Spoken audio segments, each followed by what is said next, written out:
Hello बच्चों। आज हम यूनिट सेकंड के next topic types of constructor के बारे में पढ़ेंगे।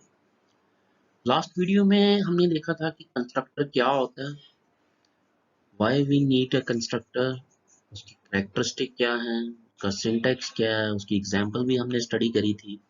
अब उसी को आगे बढ़ाते हुए आज हम करेंगे डिफरेंट टाइप्स ऑफ कंस्ट्रक्टर के बारे में हम पढ़ेंगे। चलिए शुरू करते हैं। टाइप्स ऑफ कंस्ट्रक्टर की बात करें तो हमारे पास तीन तरह के मेनली कंस्ट्रक्टर्स रहते हैं।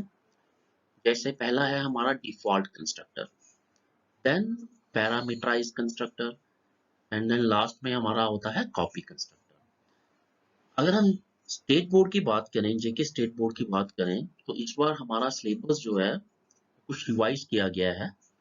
तो उसमें हमारे पास अब सिर्फ डिफॉल्ट कंस्ट्रक्टर और पैरामीटराइज कंस्ट्रक्टर, कॉपी कंस्ट्रक्टर जो है वो इस बार सिलेबस से हटा दिया गया है। तो हम डिफॉल्ट कंस्ट्रक्टर और पैरामीटराइज कंस्ट्रक्टर के बारे में ही इस यूनिट में हम पढ़ेंगे।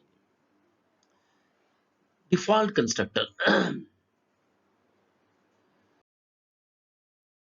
प्रोग्राम किया था और उसमें हमने पढ़ा था कि जो कंस्ट्रक्टर होता है, अगर हम प्रोग्राम बनाते हैं और उसके अंदर हम कोई भी कंस्ट्रक्टर नहीं बनाते हैं, जैसे कि फर्स्ट यूनिट में हमने कुछ प्रोग्राम्स बनाए थे क्लासेस से रिलेटेड, तो आपने देखा होगा वहां पे हम कोई कंस्ट्रक्टर नहीं बनाते थे, लेकिन तब भी एक कंस्ट्रक्टर रन करता था।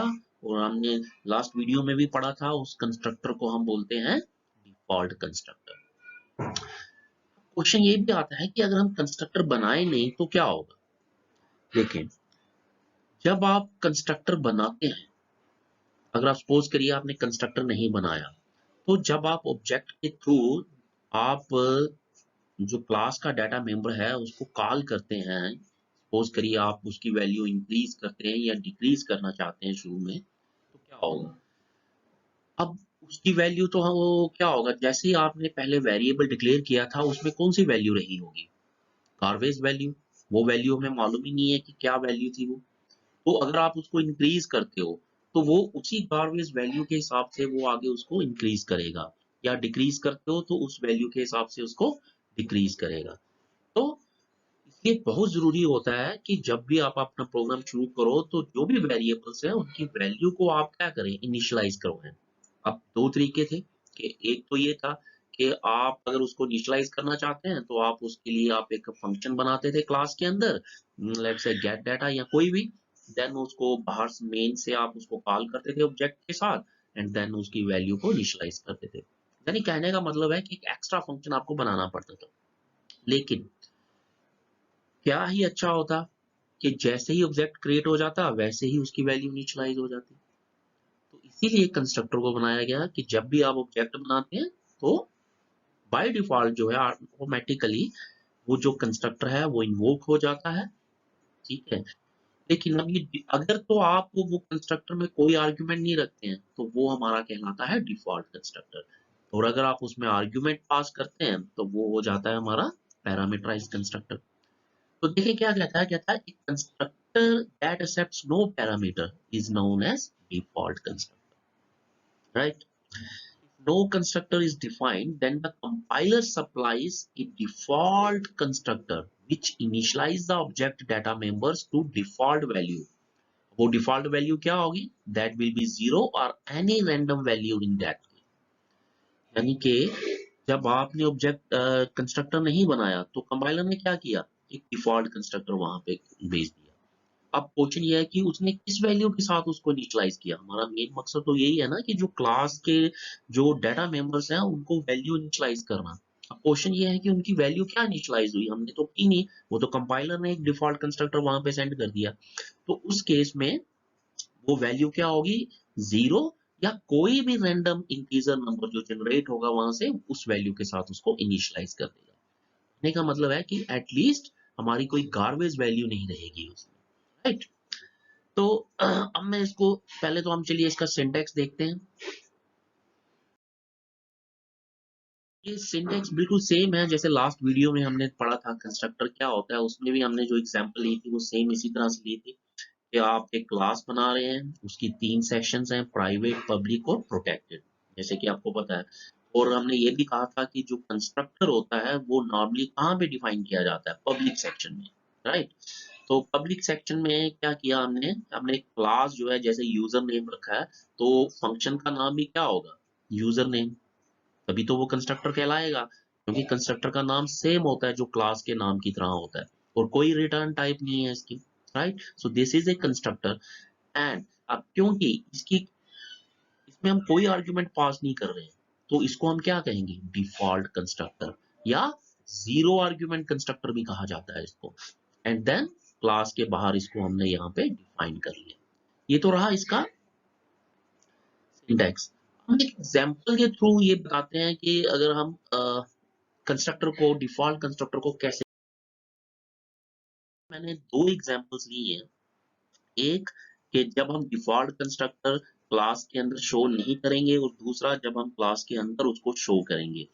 तो पहला केस तो वो है कि जो फर्स्ट यूनिट में आपने जो प्रोग्राम्स बनाए होंगे क्लासेस में, वहां पे हम शो नहीं करते थे डिफॉल्ट कंस्ट्रक्टर, तो कैसे रन होता था, लेट्स सी। अब देखें यहाँ पे हमने क्या किया, एक क्लास बनाई है जिसका नाम है ABC, और पब्लिक सेक्शन में हमने एक डाटा मेंबर लिया। नॉर्मली हम डाटा तो प्राइवेट सेक्शंस में रखते हैं क्योंकि सिक्योरिटी जो है वो बनी रहे डाटा की, लेकिन यहाँ पे हम फिलहाल क्या कर रहे हैं, इसको पब्लिक सेक्शन में ले रहे हैं डाटा पार्ट। मेन में हमने क्या किया, एक ABC क्लास और उसका एक ऑब्जेक्ट बना दिया। ऑब्जेक्ट आपको पता है इंस्टेंस होता है क्लास का। एंड देन उसके बाद हम क्या कर रहे हैं, उस डाटा को शो कर रहे हैं, राइट। अब क्वेश्चन ये है कि हमने तो कहा कि जैसे ही ऑब्जेक्ट क्रिएट होगा तो एक कंस्ट्रक्टर वहां पे रन कर जाएगा, ऑफ कोर्स, लेकिन यहाँ पे मेन में तो हमने डिफाइन किया ही नहीं। तो अभी जैसे हमने पीछे पढ़ा कि कंपाइलर जो है वो अपनी तरफ से एक डिफॉल्ट कंस्ट्रक्टर वहां पे रन कर देगा, और उसको इनिशियलाइज कर देगा किस वैल्यू से, 0 या कोई भी रैंडम वैल्यू से, राइट। तो जैसे ही ये ऑब्जेक्ट क्रिएट होता है तो वहां पे एक डिफॉल्ट कंस्ट्रक्टर रन कर जाता है, राइट। अब उसकी वैल्यू को हम देखते हैं क्या उसने इनिशियलाइज किया, तो हम यहाँ पे ob डॉट a करके a डॉट करते हैं, तो इस a में क्या होगा, 0 या कोई भी रैंडम वैल्यू, राइट। अब ये है कि अगर हम मेन में क्लास के अंदर हम डिफॉल्ट कंस्ट्रक्टर बनाएं तो क्या उससे भी वैल्यू इनिशियलाइज की जा सकती है, ऑफ कोर्स। अब देखें यहाँ पे हमने एक क्लास बनाई है ABC, अगेन हमने पब्लिक सेक्शन में डाटा लिया है, राइट। और कंस्ट्रक्टर तो आपको पता है कि पब्लिक सेक्शन में ही बनाया जाता है, सो दैट कि वो अवेलेबल रहे सभी फंक्शंस के ऑब्जेक्ट्स के लिए। बाहर से मेन में जब भी हम उसको कॉल करना चाहें, तो हमने ABC एक डिफॉल्ट कंस्ट्रक्टर बनाया है क्योंकि इसका कोई आर्ग्यूमेंट नहीं है। अब इस प्रोग्राम में देखेंगे यहाँ पे हमने डिफाइन नहीं किया था, तो डिफॉल्ट कंस्ट्रक्टर कंपाइलर की तरफ से आया था, लेकिन यहाँ पे हम क्या कर रहे हैं, हम अपनी तरफ से एक डिफॉल्ट कंस्ट्रक्टर बना रहे हैं, क्योंकि जरूरी नहीं है कि हमें जब भी वैल्यू इनिशियलाइज करनी हो वो 0 या कोई रैंडम नंबर हो। हम अपनी तरफ से भी तो कोई इनिशियल वैल्यू सेट कर सकते हैं। जैसे मैंने एग्जांपल ली थी गाड़ी की, कार की, तो उसकी जो इनिशियल वैल्यू है वो हम 0 पे सेट करके रखते हैं। तो उसी तरह से हमने सपोज करिए हमने एक वेरिएबल जो लिया है उसकी वैल्यू हमने 10 इनिशियलाइज करना चाहते हैं, ओके। तो ये क्लास को क्लोज कर दिया, मेन में आते हैं। मेन में हमने क्या किया, एक ऑब्जेक्ट बनाया, और अब हम ob डॉट a करेंगे। अब कर सकते हैं ना, क्योंकि पब्लिक सेक्शन में है ये, तो बाहर से इसको कॉल किया जा सकता है। अब ये कितनी वैल्यू शो करेगा, अब आप देख सकते हैं कि यहाँ पर जो आपने वैल्यू इनिशियलाइज करी थी वही वैल्यू ये यहाँ पे शो कर देगा। हाँ, अगर मैंने डिफॉल्ट कंस्ट्रक्टर नहीं बनाया होता तो उस समय a की वैल्यू क्या रहती, 0 या फिर कोई रैंडम नंबर जनरेट होता। इस तरह से जो है वो हम डिफॉल्ट कंस्ट्रक्टर को यूज कर सकते हैं। अब इसका आउटपुट देखेंगे तो क्योंकि हमने 10 से इनिशियलाइज किया था तो इसका आउटपुट भी कितना आ रहा है, 10, ठीक है। So this is all about default constructor. अब नेक्स्ट वीडियो में हम, जो नेक्स्ट टॉपिक है हमारा पैरामीटराइज्ड कंस्ट्रक्टर, वो हम पढ़ें।